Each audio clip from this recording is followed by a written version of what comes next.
Hello everyone, welcome to Divya education. आज यहाँ पे बात करेंगे हमारी जो अगली अनुसूचियाँ हैं उनके बारे में, ठीक है। क्योंकि हमने कल बात की कुछ हमारी जो 1 से 4 तक इम्पोर्टेंट्स अनुसूचियाँ थी उनके बारे में, कि किसी भी अनुसूची में यानी पहली अनुसूची में, दूसरी अनुसूची में, तीसरी अनुसूची या चौथी अनुसूची में क्या क्या बातें कही गई हैं, ठीक है। और ये हमारे एग्जाम के दृष्टिकोण से भी कहें तो काफ़ी इम्पोर्टेंट है, इसलिए हम लोग इनको काफ़ी अच्छे तरीके से समझ के पढ़ेंगे। रटने की कोई ज़रूरत नहीं है, क्योंकि रटी हुई चीज़ हमारी एक बार याद रहती है और थोड़े समय के लिए याद रहती है, देन उसके बाद जल्दी ही वो क्या होती, भूल जाती है और फिर ऐसे बोलती है कि हमको फिर याद करने पे भी वो याद चीज़ नहीं आती है, ठीक है। इसलिए यदि हम किसी भी चीज़ को समझते हैं, किसी भी सब्जेक्ट को या किसी भी वर्ड को समझते हैं, तो वो हमें बहुत अच्छे तरीके से और लंबे समय तक याद भी रहता है। सो यहाँ पे हमने देखा जो भी हमारी पहली अनुसूची में थी कि संघ, राज्य, क्षेत्र जो भी था, लेकिन उसके बाद हमने देखा कि दूसरी अनुसूची में वेतन की बात की जाती है और तीसरी अनुसूची में इनके शपथ प्रतिज्ञान की बात की जाती है, चौथी में आवंटन किया जाता है राज्यसभा के में, तो इनके बारे में हमने चर्चा की, ठीक है। उसके बाद हमारी आती है 5वीं अनुसूची, क्योंकि हमें या आपको सबको पता है और मैं बता भी चुकी हूँ कि हमारे संविधान में वर्तमान समय में कितनी अनुसूचियाँ हैं, 12 अनुसूचियाँ हैं। और जिसको भी पता ना हो प्लीज़ आप लोग अपनी नोट्स में इसे नोट कर लीजिएगा कि वर्तमान समय में संविधान में 12 जो हमारी अनुसूचियाँ हैं वो कितनी है, 12 हैं। लेकिन मूल संविधान की हम बात करते हैं तो 8 हैं, ठीक है। जब हमारा संविधान बन के लागू होता है उस टाइम 8 अनुसूचियां ही थी, लेकिन वर्तमान समय में कितनी है, 12 अनुसूचियां हैं, तो जिनके बारे में हम लोग अध्ययन करेंगे। यहाँ पे अब हम बात करते हैं अपनी 5वीं अनुसूची, ठीक है। जो भी पहले पार्ट को नहीं देखा होगा आप लोगों में से, तो वहाँ से जाके देख लीजिएगा, प्लेलिस्ट में आपको वीडियो मिल जाएंगे और अच्छे तरीके से उसको समझ लीजिएगा, देन उसके बाद इसको देखिएगा, तभी सारी बातें समझ में आएंगी। तो अब बात करें 5वीं अनुसूची की। इसमें क्या कहा जाता है, अनुसूचित क्षेत्र और अनुसूचित जनजातियों के प्रशासन और नियंत्रण के प्रावधान किए गए हैं, ठीक है। अब बात को यहाँ पे जितने भी वर्ड लिखे हुए हैं उनको थोड़ा ध्यान से समझिएगा आप लोग। यहाँ पे क्या बात की जा रही है, अनुसूचित क्षेत्र, ठीक है। उसके बाद बात करें अनुसूचित जनजातियों के प्रशासन और नियंत्रण के प्रावधान किए गए हैं, यानी जो भी हमारे क्या है अनुसूचित क्षेत्र हैं और अनुसूचित जनजातियों के प्रशासन और नियंत्रण के प्रावधान किसमें किए गए हैं, अनुसूची 5 में किए गए हैं, ठीक है। उसके बाद हम बात करते हैं अनुसूची 6 में। दोनों में ही अंतर समझिएगा, बात क्या की जा रही है। अनुसूची 6 कहता है हमारा, इसमें असम, मेघालय, मिजोरम और त्रिपुरा के जनजातियों के प्रशासन एवं नियंत्रण के प्रावधान हैं, ठीक है। यानी कि हमारा 5वां क्या कह रहा है कि अनुसूचित क्षेत्र, कोई इसमें विशेष राज्य का वर्णन नहीं किया गया है हमारी अनुसूची 5 में, तो इसको ये दोनों में ही काफ़ी कन्फ्यूजन होता है, इसलिए आप थोड़ा ध्यान से समझिएगा इसको कि यहाँ पे अनुसूचित क्षेत्र यानी कि हम एमपी की भी बात कर सकते हैं, यूपी की भी बात कर सकते हैं, असम, मेघालय, त्रिपुरा सबकी बात कर सकते हैं, ठीक है। तो जो 5वीं अनुसूची में है तो वो किसके लिए है, चाहे आपके हमारे जितने भी अभी प्रेजेंट टाइम में 28 जो हमारे स्टेट हैं या यूनियन टेरिटरीज हैं, तो उनके बारे में हम बात कर सकते हैं अनुसूची 5 में, कि अनुसूचित क्षेत्र और अनुसूचित जनजातियों के प्रशासन और नियंत्रण का प्रावधान किया गया है, ठीक है। यानी कि भारत में जितने भी राज्य हैं या केंद्र शासित प्रदेश हैं तो उनके बारे में बात की गई है अनुसूची 5 में, कि जो भी हमारे अनुसूचित क्षेत्र हैं, एसटी एसटी के क्षेत्र हैं, या कि जो भी उनके प्रशासनिक और प्रशासन और नियंत्रण के प्रावधान किए जाएंगे, वो किस में बात की गई है, अनुसूची 5 में। लेकिन अनुसूची 6 में क्या बात की गई है, इसमें कुछ राज्यों को ही रखा गया है, ठीक है। यानी इनको कुछ ऐसे इम्पोर्टेंट जो हमारे स्टेट हैं उनका वर्णन किया गया है, कि अनुसूची 6 बात करती है हमारी जो 6ठी अनुसूची है, अमे मित्र, ठीक है। इसको आप थोड़ा शार्ट में याद करोगे, क्योंकि हमारी क्या आदत होती है कि ट्रिक बना के याद करते हैं। सो मैंने भी कुछ इसी तरह ट्रिक बना लिया था ताकि हमको लर्न रहे अच्छे तरीके से। तो अमे मित्र का मतलब होता है कि असम, मेघालय, मिजोरम और त्रिपुरा, ठीक है। तो इसमें क्या है कि अनुसूची 6 में क्या बात की गई है, मतलब क्षेत्रों को एक विशेष क्षेत्रों का नाम इंक्लूड किया गया है।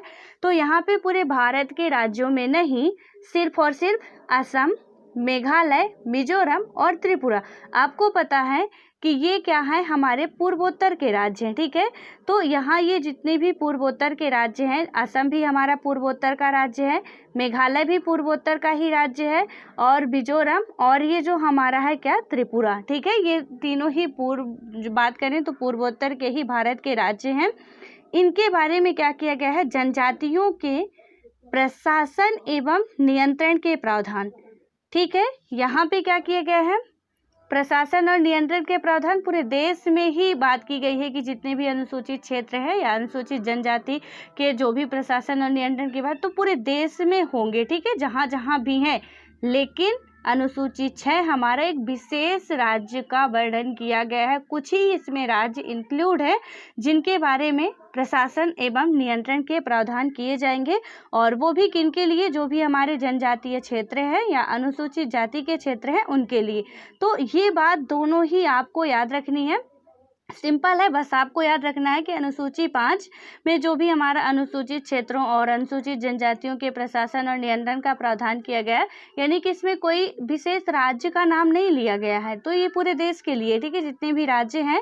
और अनुसूची 6 हमारा कुछ विशेष राज्यों पर ही फोकस करती है, जैसे कि अमे मित्र यानी कि असम, मेघालय, मिजोरम और त्रिपुरा जैसे कुछ पूर्वोत्तर के जो राज्य हैं उनको ही इसमें क्या कर रही है, मतलब विशेष महत्व दे रही है, ठीक है।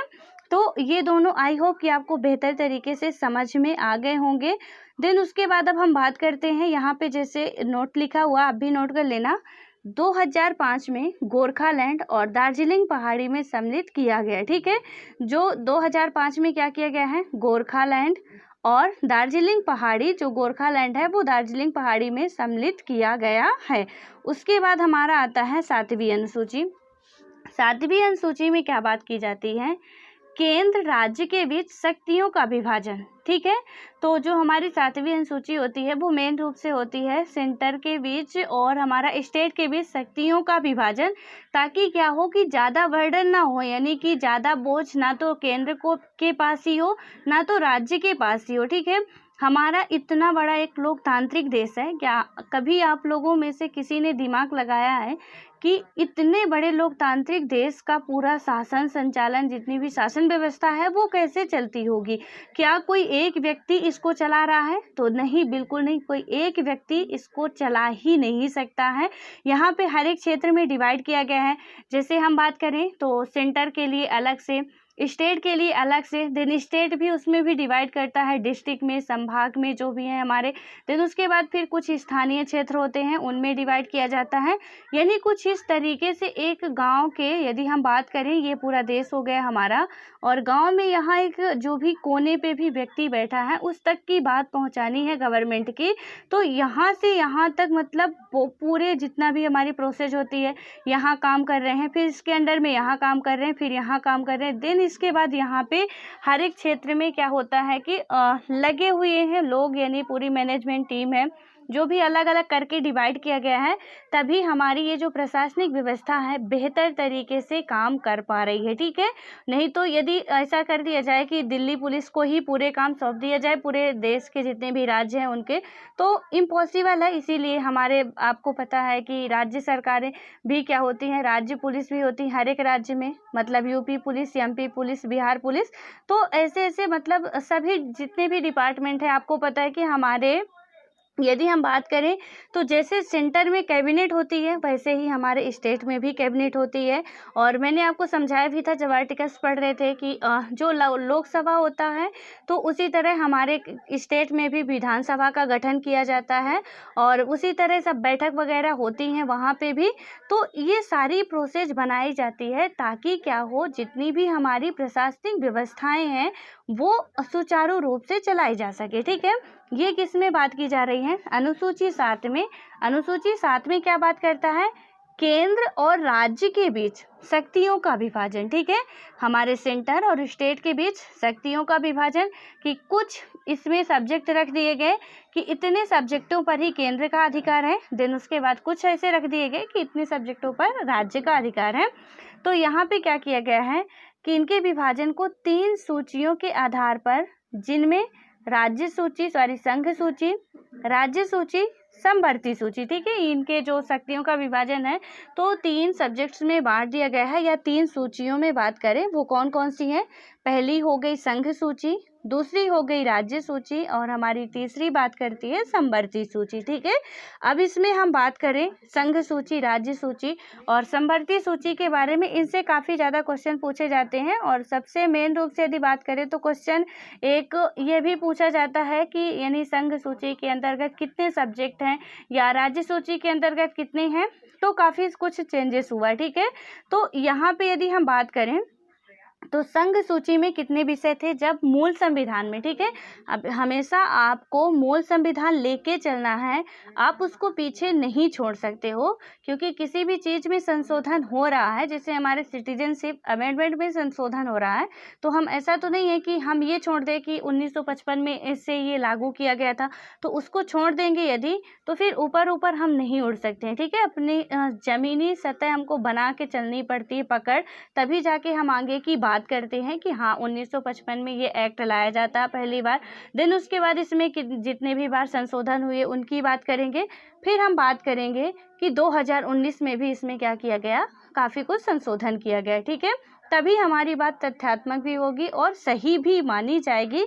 तो यहाँ पे पूछा जा रहा है, यदि पूछा जाता है कि संघ सूची में कितने विषय थे, तो वहाँ पे मूल संविधान में कितने विषय थे, 97 विषय थे, ठीक है। लेकिन क्या हुआ, संशोधन के बाद इसमें कुछ विषय का हेर फेर हुआ और संघ सूची में कितने विषय रखे गए, 100 विषय रखे गए, ठीक है।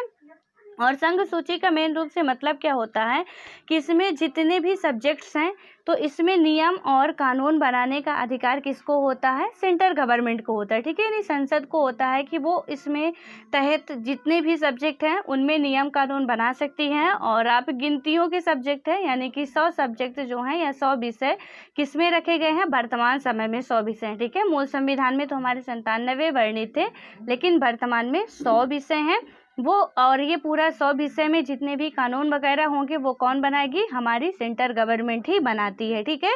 और इसके अंतर्गत बात करें कुछ जो इम्पोर्टेंट सब्जेक्ट हैं, तो एक दो की यदि हम बात करते एग्जाम्पल के लिए, जैसे कि हो गया हमारी विदेशी नीति हो गई, वायुसेना हो गया मतलब वायुयान हो गया, सेना हो गई, जल मार्ग हो गया, रेल हो गया, ये सब किसके सब्जेक्ट्स हैं, ये संघ सूची के अंतर्गत ही आते हैं, ठीक है।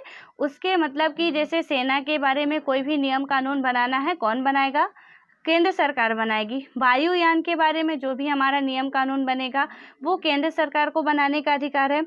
विदेशी नीति जितनी भी होती हैं तो इसमें जो भी हमारा बात करें तो इंटरनेशनल रिलेशन होता है, उसमें जो भी नीति नियम बनाना होगा वो केंद्र सरकार ही बनाएगी, उसको ही शक्ति प्राप्त होती है। जल मार्ग, रेल जो हमारी है ये भी संघ सूची का ही विषय है, ठीक है। तो कभी कभी आपसे क्वेश्चन ऐसे भी पूछ लिया जाएगा कि इनके नाम ही दे दिए जाएंगे कि वायुयान किस सूची का विषय है, या रेल किस सूची का विषय है, या शिक्षा किस सूची का विषय है, तो वहाँ पे फिर क्या है, हमको याद रखना पड़ेगा, ठीक है।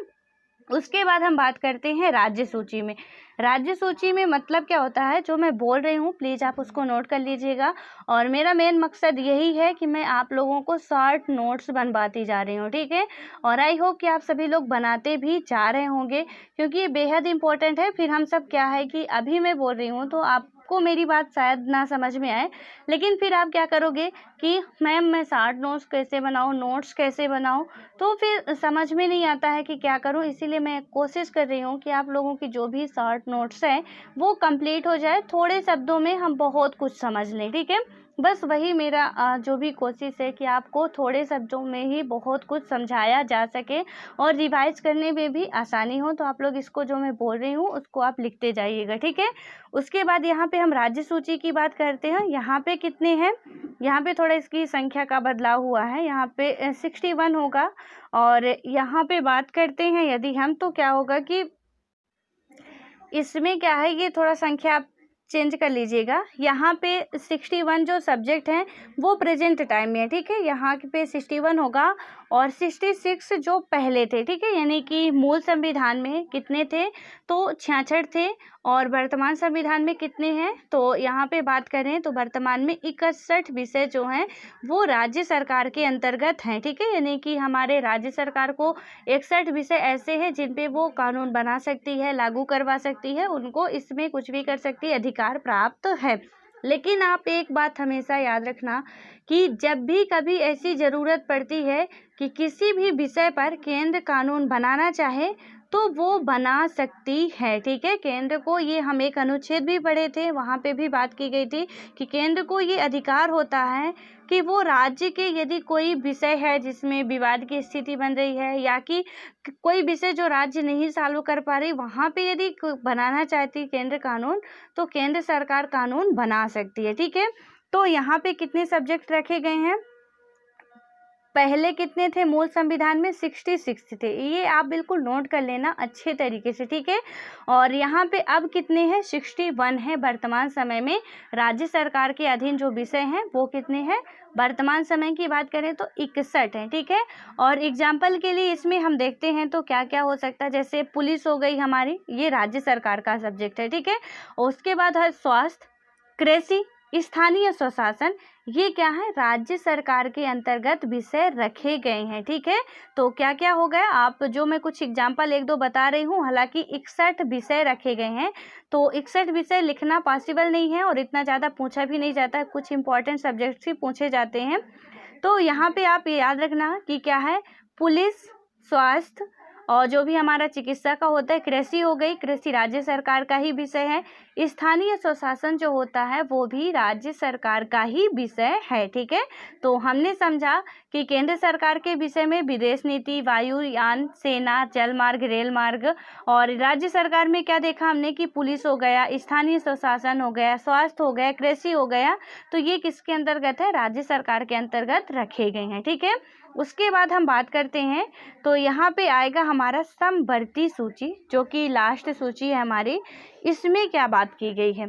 इसमें बात की गई है कि इस सूची के अंतर्गत आने वाले जितने भी विषय होते हैं तो इस पर कानून बनाने का अधिकार केंद्र एवं राज्य सरकारों को है, ठीक है, यानी दोनों को ही है। यदि केंद्र के कानून और राज्य के कानून के बीच विवाद की स्थिति उत्पन्न होती है, ये जो मैं पूरा स्टेटमेंट बोल रही हूँ प्लीज़ आप लोग इसे नोट कर लीजिएगा कि मैंने क्या बोला कि इस सूची के अंतर्गत भी मतलब आने वाले विषय पर कानून बनाने का अधिकार केंद्र और राज्य दोनों को है, ठीक है। लेकिन यदि क्या होता है कि केंद्र के कानून और राज्य के कानून के बीच विवाद की स्थिति उत्पन्न होती है तो केंद्र का कानून लागू होगा। इस सूची के अंतर्गत अभी बात करें तो जब मूल संविधान में, यहाँ भी संख्या चेंज है, 47 है, ठीक है। मूल संविधान में 47 था, अभी 52 हो गया है। तो यहाँ पे कितने रखे गए हैं? 47 विषय रखे गए थे, रखे गए हैं नहीं, रखे गए थे। तो यहाँ पे क्या आपने समझा? ये क्वेश्चन हमेशा पूछा जाता है और कई बार ये क्वेश्चन पूछा भी गया है कि यदि केंद्र समवर्ती सूची के संदर्भ में यदि केंद्र और राज्य के बीच, मतलब केंद्र के कानून और राज्य के कानून के बीच में कोई विवाद की स्थिति उत्पन्न होती है तो उस टाइम में किसका कानून मान्य होगा, ठीक है। तो वहाँ पे किसका कानून मान्य होगा? फिर केंद्र का कानून लागू होगा और जैसे ही केंद्र सरकार किसी पे कानून बनाती है, राज्य सरकार का जो कानून बनाया होता है वो तुरंत समाप्त हो जाता है, ठीक है। तो यहाँ पे समवर्ती सूची में है तो दोनों को अधिकार कि जितने भी सब्जेक्ट हैं, जैसे कि 52 अभी वर्तमान समय में है, ये दोनों ही संख्या आप सही कर लेना, मेरे से लिखने में मिस्टेक हो गया है। तो यहाँ पे 52 है, ठीक है, और यहाँ पे 47 है। तो जो 52 अभी वर्तमान समय में सब्जेक्ट हैं उनके अंतर्गत जो भी कानून, नियम कानून बनाए जाएंगे, यहाँ पे क्या होगा कि केंद्र और राज्य दोनों को ही अधिकार है, लेकिन विवाद की स्थिति उत्पन्न होती है। मैं इसको बार बार बोल रही हूँ कि जब इन दोनों के बीच विवाद की स्थिति उत्पन्न होती है, मतलब का केंद्र के कानून और राज्य के कानून के बीच, ठीक है, विवाद की स्थिति उत्पन्न होती है तो किसका कानून मान्य होगा? केंद्र का कानून मान्य होगा। राज्य का कानून समवर्ती सूची के अंतर्गत विषयों में मान्य नहीं होगा फिर, ठीक है। और ये कब होगा? विवाद की स्थिति पर। अदरवाइज वो कानून बना सकते हैं, चाहे केंद्र बनाए चाहे राज्य बनाए। और इसके अंतर्गत यदि बात करें तो कौन कौन से सब्जेक्ट रखे गए हैं, तो कुछ एग्जाम्पल इसमें भी समझते हैं।